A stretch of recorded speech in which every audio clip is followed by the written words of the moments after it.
Лайк басқаннан неге аясыздар? Саусақтарыңыз 10 тонна болса да бісміллә деп көтеріп, лайк басып бермейсіздер ме? Комментарий жазып. Әр қазақ тепсініп тұрып, теңдік сұраса, әр қазақ менің құқымды сен таптауға тиісті емессің деп өз құқын қорғай білетін болса, мынау ұры қарақшы бандиттерден құралған қазақтың билігін басып алып отырған отаршыл орыстың басыбайлы кесік құлақты құлдарынан құтылатын күніміз алыс емес. Адамзаттық деңгейде алып бай болған, бүкіл әулетін, кланын айналасына үйіп алған, 30 жыл Қазақстанды табжылтпай, тыпыр еткізбей ұстап отырған Назарбаев заманы аяқтады ма? Аяқтады. Қазіргі қалғандар сол Назарбаевты динозавр десек, сол Назарбаевтың тұқымдастары, кесірткелер мен жылан бақашаяндар ғана қалды. Түйені жел ұшырса, ешкіні аспаннан көресің деген. Қазақ бір қозғалып, түйені ұшырдау. Енді қазіргі қалған ұрығары қарақшы қашан қазақ мінез көрсетеді деп чемоданын буып түйіп дайындалып отыр. Қатын бала шағасын мынау аудандық деңгейдегі кадрларға дейін әлде қашан шетел асырып қойды. Ұрлаған ақшасы аздау, өзі бейғамдаулары ғана ел ішінде жүріп дегенің болмаса, мынау министрлеріңнен тартып, ұлттық қауіпсіздіктің лауазымды тұлғаларының бала шағасы, бәйбіше тоқалының бәрі шетел асып болды. Бұлар тек қазақтың ендігі бір тепсінгенін ғана күтіп отыр. Қазақ шынайы ашуға мініп, бір тепсінсе, бір қайрат көрсетсе, мыналарың ешкім ұрмай соқпай-ақ, ешкім ештеңке жармай-ақ, өзі-ақ қашып пысып жоғалмақ. Тіпті бір күні президентте, Ақордада, парламентте боп-бос болып, әлгілерді лупамен іздеп те табалмай қалатын күніміз болады. Орыс құлаған күні Путин тасталқаларын қазақтың азаматтары көше-көшеден қуыс-қуыстан қуып жүріп есеп айыратын күн болады. Қазақтың өз байлығы өзіне бұйыратын, Қазақстанда барлық заңсыз сот аяқтайтын, әділ тәуелсіз сот болатын, әділ тәуелсіз сайлау болатын, баспа сөзге еркіндік берілетін, үш билік тәуелсіз дербес тұратын, әділ сайлау әрбір азаматтың қолында болатын, әрбір азамат өзінің даусымен өзінің ауылының әкімін, ауданының әкімін, облысының әкімін, өзінің премьерін сайлайтын. Әр облыс бейне Американың әр штаты сияқты тәуелсіз болатын, әр облыстың әкімі президентке жауап бермейтін, президент бөлек сайланатын, облыс әкімдері бөлек сайланатын, шын мәніндегі нағыз демократиялы батыстық жүйені орнатамыз.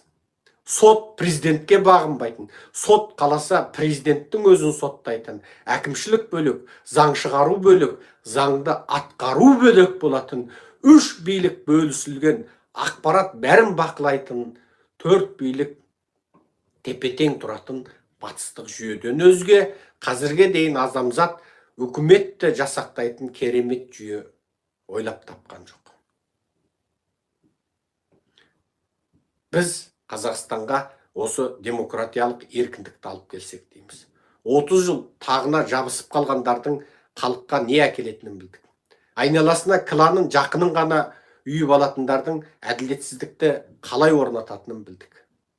Ақшаға, байлыққа, мансапқа құныққандардың, заңды қалағанша өзгертетіндердің 4 жастағы сәбиге дейін аямай атып тастайтынын кешегі қаңтарда көрдік. Бас көтерген азаматының Алтынбегін, Заманбегін, Дулат Ағаділін, оның ұлын Аронды қалай өлтіретінін Назарбаев көрсетті. Қазақ көтерілсе қалай қыратынын Тоқаев көрсетті. Орыстың қазақты әлі билеп отырғанын қаңтар дәлелдеді. Енді бізге осы орыс отаршылдарымен және олардың итаршыларымен, Қытай отаршылдарымен және олардың итаршыларымен күрестен басқа жол қалған жоқ. Ол үшін бізге батыстық демократиялық жүйе ғана керек. Нағыз батыстық демократиялық жүйеде әркімнің діни нанымына құрмет, әркімнің ұстанымына құрмет. Сен басқа бір азаматтардың адамдық құқығына қол сұқпасаң, ата заңға қарсы келмесең, қылмыстық заңдарға қарсы келмесең, моральдық кодекстерді бұзбасаң, сенің барлық еркіндігің қамтамасыз етілуге тиіс. Міне батыс сонысымен мықты. Міне сол батыс мынау сіз киіп отырған, тіпті сіз пайдаланып отырған бүкіл озық нәрсені жасап келеді. Неге 3-4 ғасыр үздіксіз дамиды? Ал кезіндегі шығыс болсын, басқа болсын, өркениеттер неге бір мезет дәурендеп құлап қалды?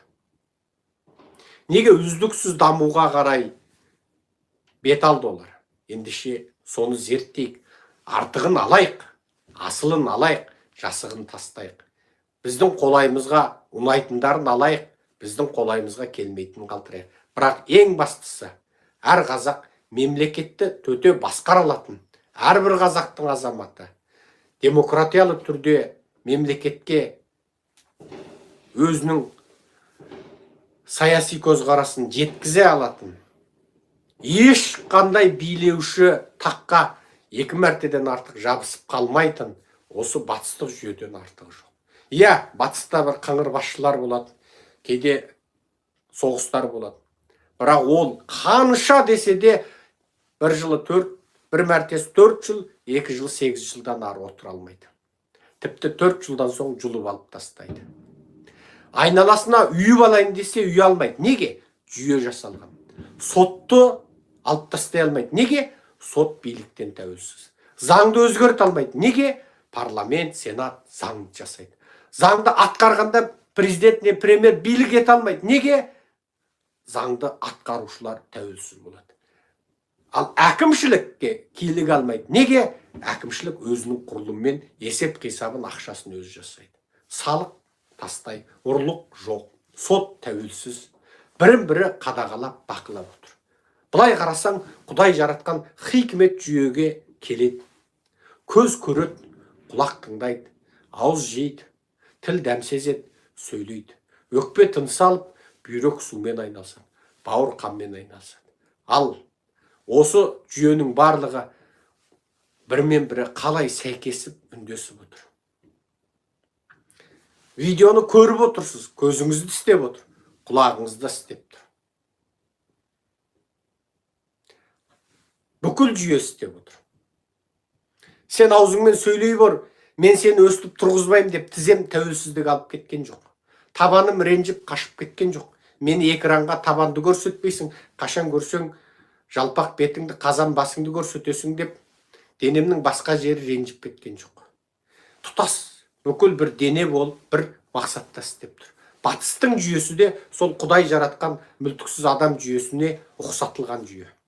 Ал бізде сөйлейтінде біреу, искейтінде біреу, атқаратында біреу, көретінде біреу, бәрін өзі істейді. Назарбаев, Тоқаевтық жүйе.